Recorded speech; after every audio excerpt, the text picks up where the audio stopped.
저희는 올해 표어를 말씀과 기도로 사명에 순종하는 교회다라고 정했습니다.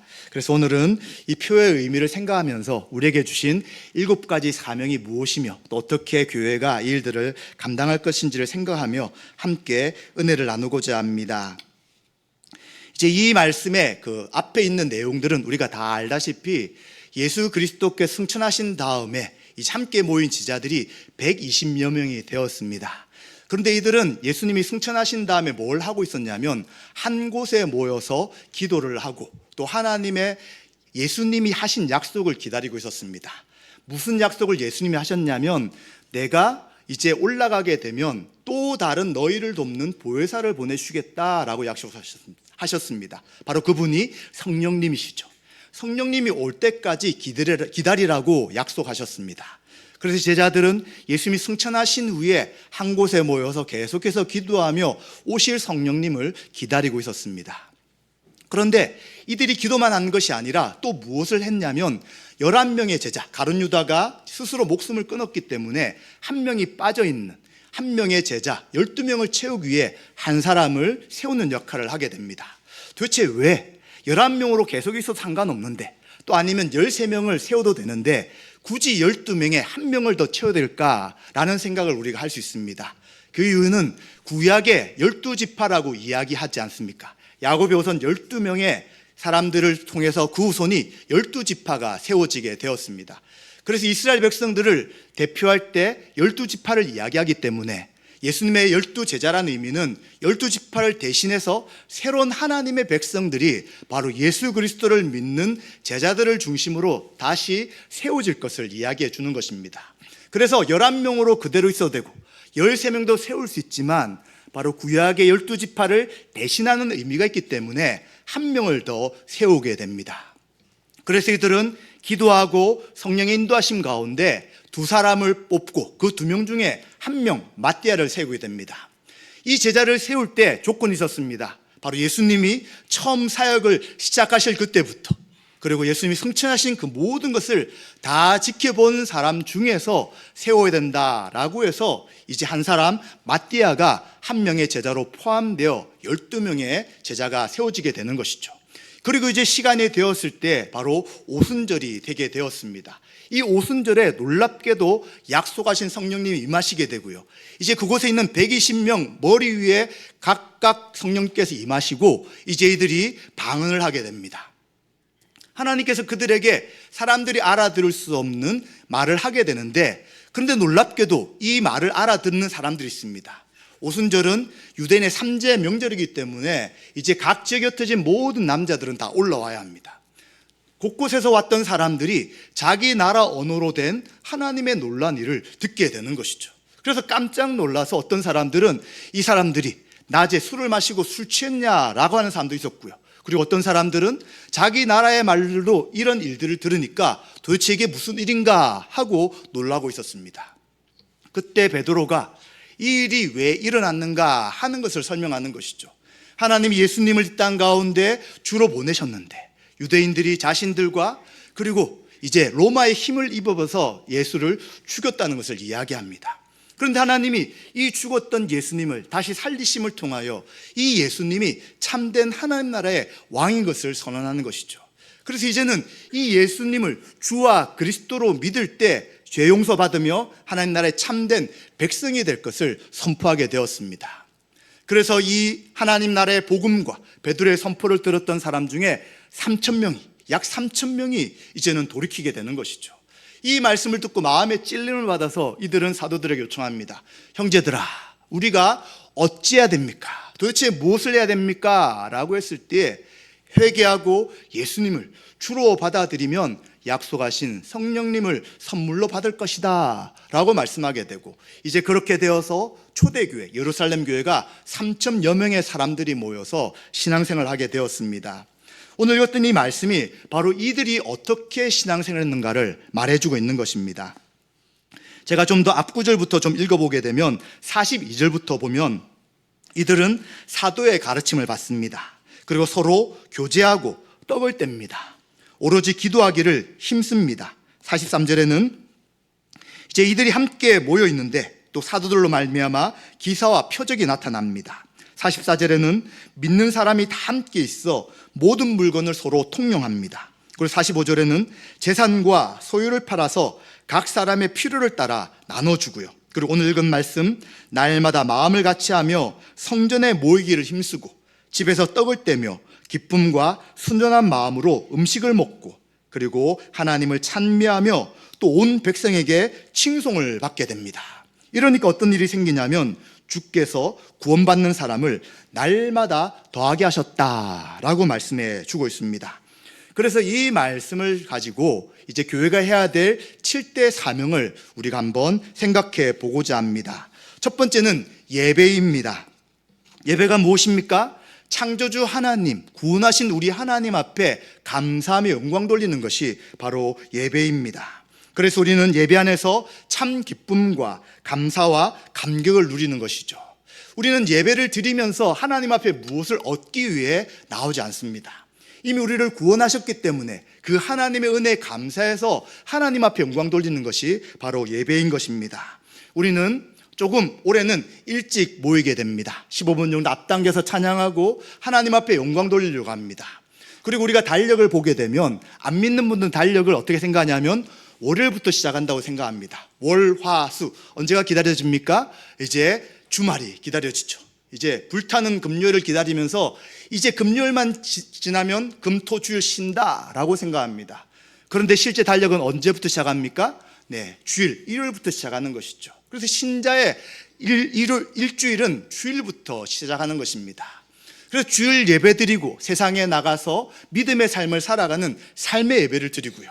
그리고 또 이제 도로는 주일을 준비하면서 예배를 준비하고 그리고 함께 모여 예배 드리며 은혜를 누리고 그리고 또 세상에 나가는 것이 신자의 일주일이 되어야 되는 것입니다. 그런데 만약 신자도 마찬가지로 월요일부터 시작해서 주말을 기다리고 주말에 놀고 쉬고 그리고 내일이 일요일이지 주일이지 하고 교회 오는 것은 신자의 삶이 아닌 것이죠. 신자는 항상 주일을 중심으로 살아가야 되는 것이고요. 그리고 평일의 모든 삶은 우리에게 주신 각자의 직장과 가정과 우리가 해야 할 사명들을 감당하는 그 날인 것을 기억해야 되는 것입니다. 그래서 이 제자들도 함께 모였을 때에 토요일에 보통 안식일에 예배를 드렸지만 예수님이 주일에 부활하셨기에 이제 토요일과 주일 같이 예배를 드리고요. 그리고 성전에서 다 같이 모일 수 있는 큰 공간이 있었기 때문에 거기서 예배 드리고 또 흩어지면 작은 공간, 각 가정에 모여서 또 예배드리며 예배드리는 삶을 산 것을 보게 되는 것입니다. 그래서 우리는 올 한 해 하나님 앞에 잘 예배드릴 수 있도록 매일매일의 삶을 준비하시는 것이 사명을 감당하는 것입니다. 또 두 번째 사명은 양육입니다. 이들은 42절에 보시면 사도의 가르침을 받았다라고 말씀합니다. 이미 하나님 말씀을 알고 있지만 이들이 또 무엇을 알아야 되냐면 예수 그리스도가 왜 주님이시며 하나님이 왜 예수 그리스도를 통해서 온 세상을 구원하실까에 대한 구원의 계획을 알아야 합니다. 구약의 말씀을 이들은 다 알고 있었지만 많은 유대인들이 예수님이 구약에 말씀하신 그 메시아신 것을 몰랐습니다. 그리고 그들의 생각은 메시아가 오신다면 로마에서 정치적인 해방을 할 것이라 생각했었죠. 그러나 성경은 그렇게 말씀하시는 것이 아니라 바로 예수님이 메시아시며 예수님이 이 땅에 오신 목적은 십자가에 죽고 우리를 섬기기 위해서 부활하시고 승천하신 분으로 오셨다는 것을 말씀하는 것이죠. 그래서 우리가 무엇을 해야 되냐면 예배를 잘 드리기 위해서는 하나님의 말씀을 제대로 알고 그 말씀 가운데 풍성하게 거해야 되는 것입니다. 바로 믿는 것을 제대로 알 수 있도록 배워야 되는 것이고요. 또 믿는 것뿐만 아니라 아는 것이 하나가 될 때 우리가 제대로 신앙생활하며 예배를 잘 드릴 수 있습니다. 그래서 우리는 이번에 1월 11일과 18일에 재직 세미나를 합니다. 재직의 역할이 무엇인가? 우리는 장로교이기 때문에 장로교에서 시행하는 당회 역할, 그리고 재직회 역할, 공동의회 역할, 그리고 장로교에 있는 목사, 장로, 안수집사, 권사, 서리집사, 각 직분자의 역할이 무엇인지를 제대로 할 때 교회 생활을 잘 할 수 있는 것이죠. 그래서 우리는 교단의 헌법과 말씀에 따라서 우리의 신앙생활을 하기 위하여 또 재직세미나를 하게 됩니다. 그리고 이제 올해 작년에 했던 성경 공부가 이제 잠깐 1, 2월은 쉬게 됩니다. 3월부터 다시 진행하게 되는데 우리가 그동안 말씀 공부를 잘 하셨을 것입니다. 그러나 다시 우리가 가야 될 방향, 이제는 숫자가 많이 모이고 건물이 커지는 것이 중요한 것이 아니라 건강한 믿음의 삶을 살아야 합니다. 성경에 근거한 교회가 되기 위하여 우린 첫 번째 과정을 건강한 교회를 하였습니다. 어떻게 신앙생활하고 어떻게 나가는 것이 건강한 교회인지를 생각해 보았습니다. 또 말씀을 잘 배우는 것 중에 중요한 것이 바로 소그룹입니다. 함께 예배드리지만 함께 예배드린 것을 계속해서 나누고 또 서로 사랑을 이어가기 위해서는 소그룹이 잘 이어져야 합니다. 그래서 건강한 소그룹을 두 번째로 함을 통해서 가장 기초적인 이 두 가지가 잘 세워질 때에 바르게 신앙생활을 할 수 있다는 것이죠. 그리고 이제는 우리가 성경에 대한 것도 살펴보았습니다. 성경의 파노라마 1, 2를 통해서 성경의 전체 큰 핵심, 우리가 성경을 열심히 읽을 수는 있지만 성경의 중심적인 의미가 무엇인지를 모른다면 성경을 많이 통독하더라도 전체 의미를 잃어버릴 수 있습니다.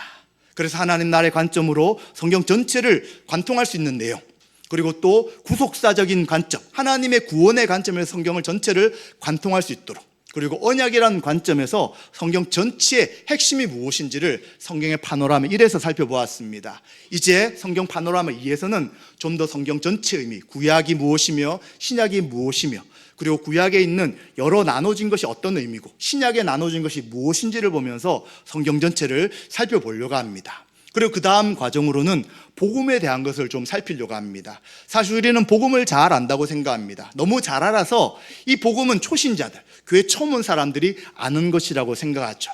하나님 우리를 사랑하시고 창조하셨다는 것, 또 인간은 죄를 지어서 하나님의 사랑이 떠나 있다는 것, 그리고 이 죄를 해결받는 유일한 길은 예수님을 나의 주 나의 하나님으로 영접해야 된다는 것, 그리고 예수님 믿고 믿음의 삶을 살아가며 교회에서 신앙생활을 해야 된다, 이런 정도로 알고 있지만 사실 이 복음이라는 것은 구약 창세기부터 시작해서 신약 요한계시록 전체에 대한 말씀이 바로 복음입니다.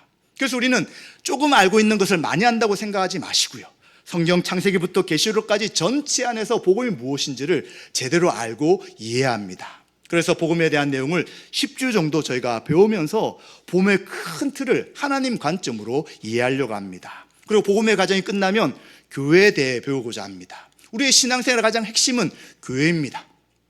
이 교회가 선교하고 전도하는 그런 도구가 아니라 하나님의 구원의 계획이 가장 중심이 바로 교회라는 것을 우리가 이해해야 합니다. 사실 우리는 교회를 너무나 오래 다녔기 때문에 교회를 잘 안다고 생각하지만 성경에서 말씀하시는 교회를 잘 모를 수 있기에 교회에 대해서 14주 정도 철저하게 교회가 무엇인지를 알아가고, 교회를 제대로 안다면 우리의 신앙생활이 훨씬 더 새로워지고 충만해질 수 있기 때문에 교회를 알고자 합니다. 그리고 그 다음에 끝난다면 이제 우리가 성경을 어떻게 읽을 것인가. 사실 성경을 계속 통독한다고 성경 전체를 이해할 수 있는 것이 아닙니다. 안타깝게도 성경을 100독, 200독 한 사람이 이단의 괴수가 될 때가 참 많습니다. 이단의 우르드머리들이 대부분이 나 성경 100독 했어 라고 하면서 성경을 마음대로 해석하는 사람들이 있는데, 그 이유는 성경을 제대로 볼 수 있는 그 틀을 이해하지 못했기 때문입니다. 그래서 우리는 성경을 어떻게 읽을 것인가 라는 것을 통해서 구약을 어떻게 읽고 신약을 어떻게 읽고 또 복음서를 어떻게 읽고 또 서신서를 어떻게 읽고 시를 어떻게 읽고 또 이야기로 된 성경을 어떻게 읽을 것인가를 하나씩 살펴보려고 합니다. 그리고 마지막 과정으로서 이제 성경 66권을 다 살필 수 있도록 각 권을 공부하려고 합니다. 사실 우리가 성경을 통독해가지고 성경 전체 내용을 알지만 한 장 한 장의 내용은 모를 때가 있습니다.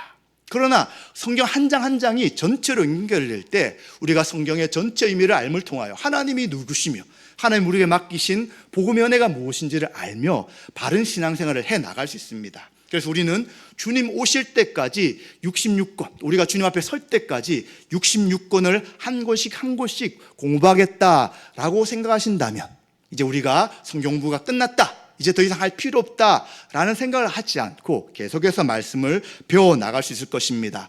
아마 잘 생각해 보십시오.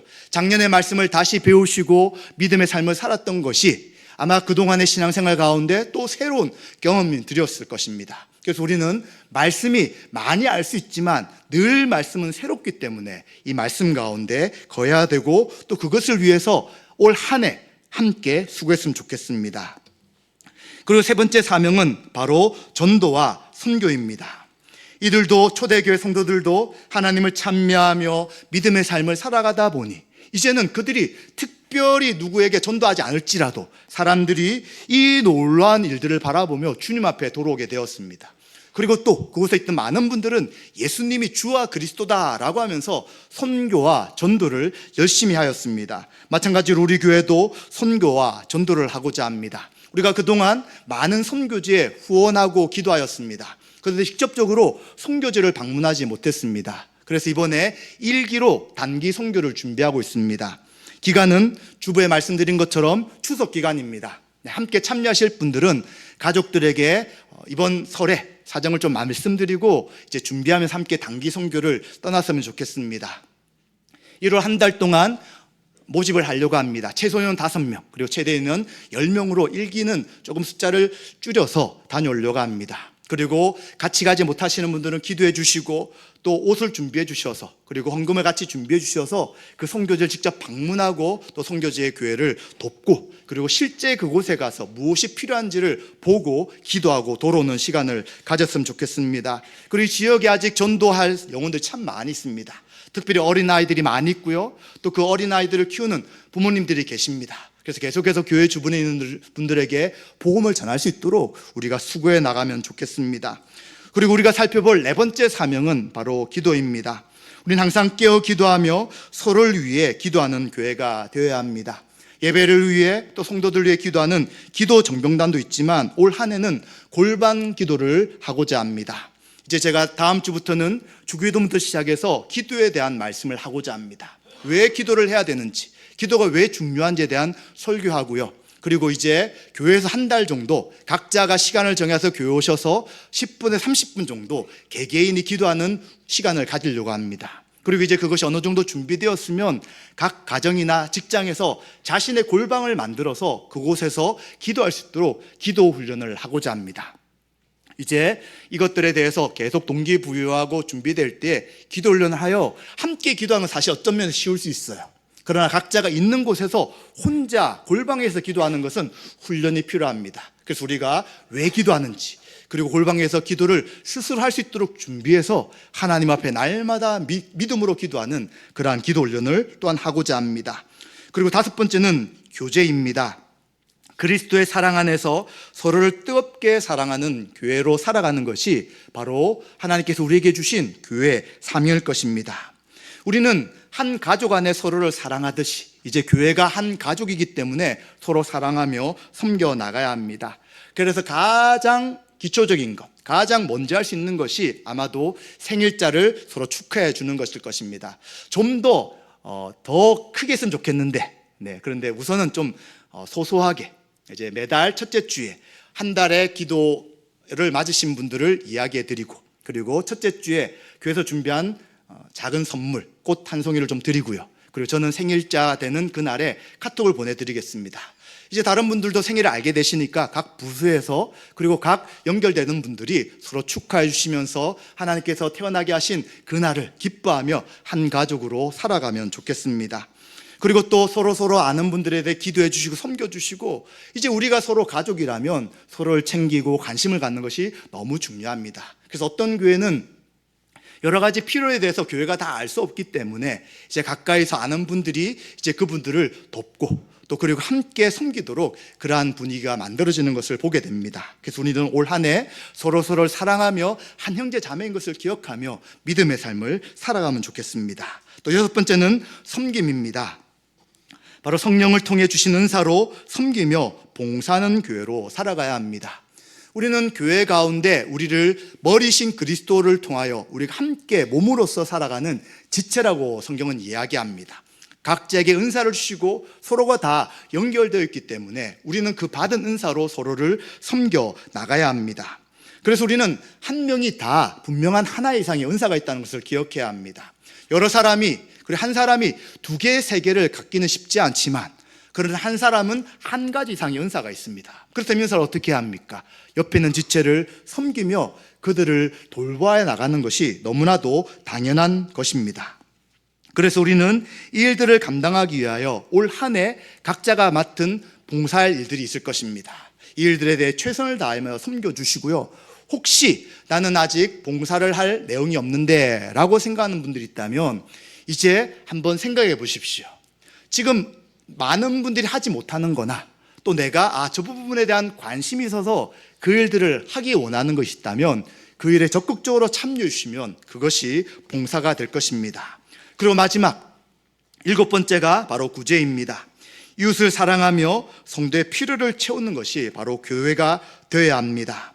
44절에도 보시면 사도행전 2장 44절에도 믿는 사람이 다 함께 있어 모든 물건을 서로 통용하고 또 재산과 소유를 팔아 각 사람의 필요를 따라 나눠주었다라고 이야기합니다.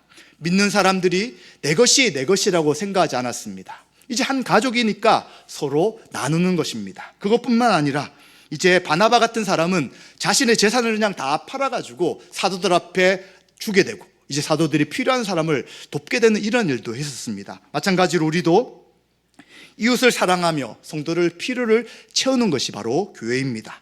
구제부를 중심으로 그 일들을 하게 되지만 또 우리 성도님들이 서로의 필요를 아시기에 그분들을 돕도록 하고요.